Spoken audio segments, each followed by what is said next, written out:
Bismillahirrahmanirrahim.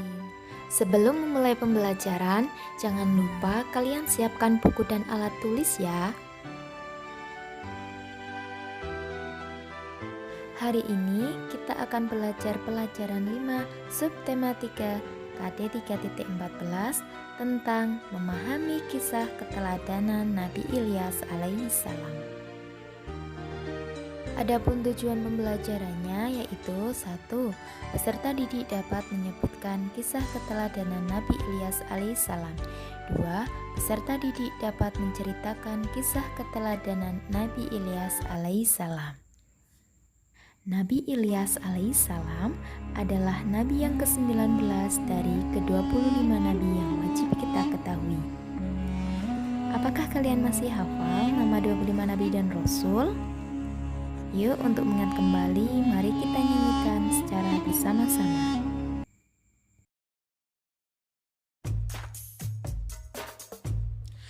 As-salatu ala nabi wassalamu ala rasul wal anbiya'il mursalin kulluhum mukramun. Salawat ke atas nabi, sejahtera ke atas rasul, nabi-nabi yang diutuskan, mereka semua adalah mulia. Adam, Idris, Nuh, Hud, Saleh, Ibrahim, Lut, Ismail, Ishak, Yakub, Yusuf, Ayub, Syuaib, Musa, Harun, Zulkifli, Daud, Sulaiman, Ilyas, Ilyasa, Yunus, Zakaria, Yahya, Isa, wal akhiru khatimul anbiya, Muhammad al-Mustafa. Itulah nama-nama 25 nabi dan rasul yang wajib kita ketahui. Selanjutnya, marilah kita simak video berikut ini.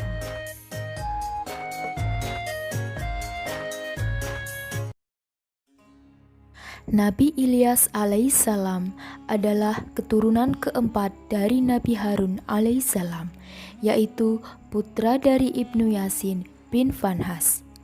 Nabi Ilyas alaihissalam mendapat wahyu saat berumur 35 tahun. Nabi Ilyas alaihissalam namanya terdapat dalam kitab suci Al-Quran pada surah As-Saffat ayat 123. A'udzu billahi minasyaitonir rajim. Bismillahirrahmanirrahim. Wa inna Ilyasa laminal mursalin. Artinya, dan sesungguhnya Ilyas benar-benar termasuk salah seorang rasul-rasul. Quran surah As-Saffat ayat 123. Nabi Ilyas diutus Allah untuk berdakwah kepada kaum Bani Israel yang hidup di negeri Ba'laba. Kaum Bani Israel menyembah berhala bernama Ba'al yang terbuat dari emas. Selama bertahun-tahun, Nabi Ilyas alaihissalam berdakwah kepada kaum Bani Israel untuk menyembah Allah subhanahu wa ta'ala. Nabi Ilyas memperingatkan azab yang menimpa kaum terdahulu karena ingkar kepada Allah dan nabinya. Namun Nabi Ilyas alaihissalam mendapat pertentangan dari kaum Bani Israel. Nabi Ilyas alaihissalam dihina, diejek, mereka membenci dan hendak membunuh Nabi Ilyas alaihissalam. Ketika beliau melihat kenyataannya bahwa kaum menyembah berhala Ba'al, Nabi Ilyas berkata kepada kaumnya, "Mengapa kamu tidak bertakwa?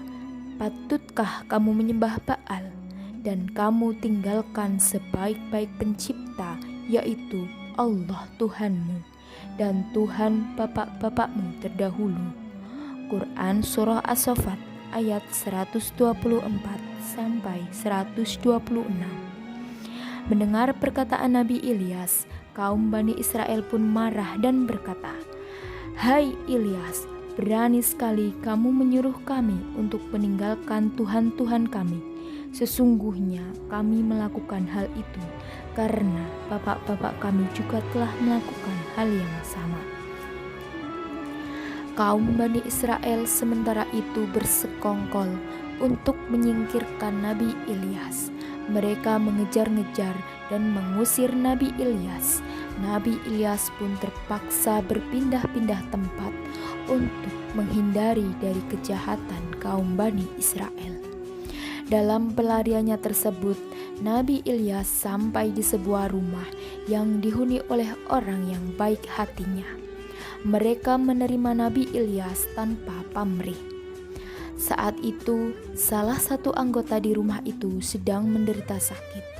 Orang itu adalah Nabi Ilyasa alaihissalam, yang beberapa tahun kemudian beliau diutus menjadi seorang nabi. Ketika masih muda, Nabi Ilyasa menderita sakit keras. Akhirnya, Nabi Ilyas berdoa kepada Allah Subhanahu wa Ta'ala untuk memohon kesembuhan Nabi Ilyasa. Dengan izin Allah, Nabi Ilyasa sembuh dari penyakitnya tersebut.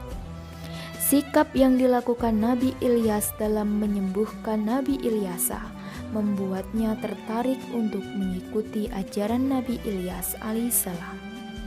Setelah Nabi Ilyas dapat menyembuhkan penyakitnya yang cukup parah melalui pertolongan Allah Subhanahu wa Ta'ala. Sejak saat itu, Nabi Ilyas memiliki teman untuk berdakwah. Sementara itu, 3 tahun berlalu sejak Nabi Ilyas diusir dari kaum Bani Israel. Kaum Bani Israel dilanda kekeringan selama 3 tahun tersebut.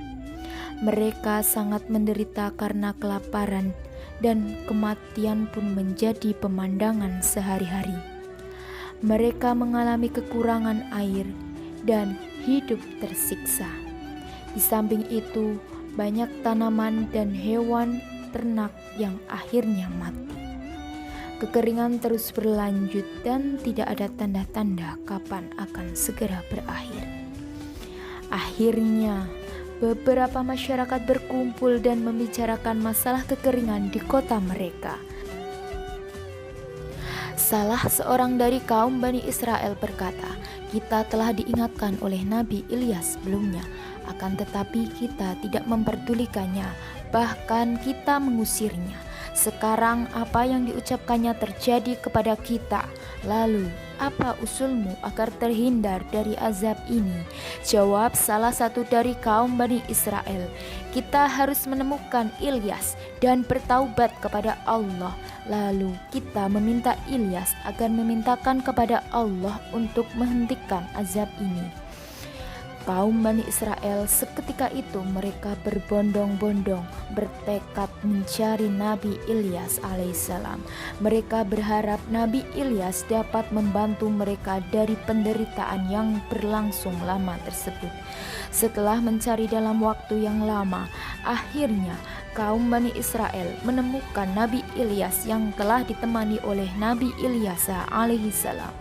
Mereka meminta kepada Nabi Ilyas agar mereka keluar dari penderitaan akibat kemarau panjang yang menimpa mereka selama 3 tahun terakhir. Kaum Bani Israel berjanji akan beriman kepada Allah dan menaati perintahnya. Kemudian mereka menghancurkan berhala-berhala secara beramai-ramai.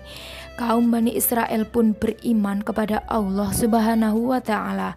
Melihat penderitaan kaum Bani Israel, akhirnya Nabi Ilyas luluh karena tidak tega melihat penderitaan mereka.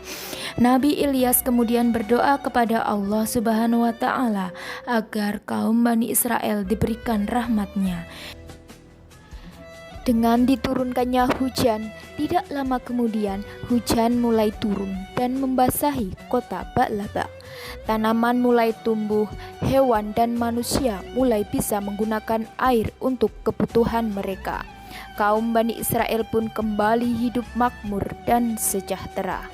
Tetapi beberapa tahun kemudian, kaum Bani Israel kembali pada kebiasaan mereka dan mengingkari janjinya dengan kembali menyembah berhala dan menggunakan harta benda mereka untuk berbuat maksiat.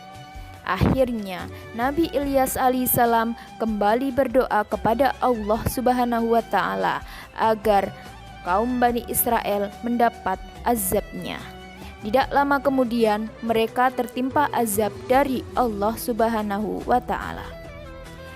Itulah kisah singkat tentang Nabi Ilyas alaihissalam serta diazabnya kaum Bani Israel.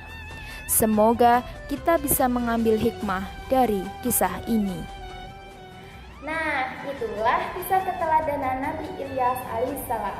Kita dapat mengambil hikmahnya. Yang pertama, kita harus taat kepada Allah Subhanahu wa Ta'ala dan selalu berdoa serta senantiasa memohon pertolongan hanya kepada Allah. Janganlah sekali-kali kita menyekutukannya. Kemudian yang kedua, kita mendoakan satu sama lain. Kemudian yang ketiga, apabila ada teman kita yang menyakiti kita, maka hendaknya kita saling memaafkan dan juga mendoakan agar mereka mendapat hidayah dari Allah Subhanahu wa Ta'ala. Dan yang terakhir, apabila kita mendapatkan cobaan dari Allah Subhanahu wa Ta'ala, apa yang harus kita lakukan? Kita harus bersabar dan juga tawakal. Nah, itulah 4 hikmah dari kisah keteladanan Nabi Ilyas alaihissalam. Sekian pembelajaran pada kali ini, semoga bermanfaat bagi kita semua. Wassalamualaikum warahmatullahi wabarakatuh.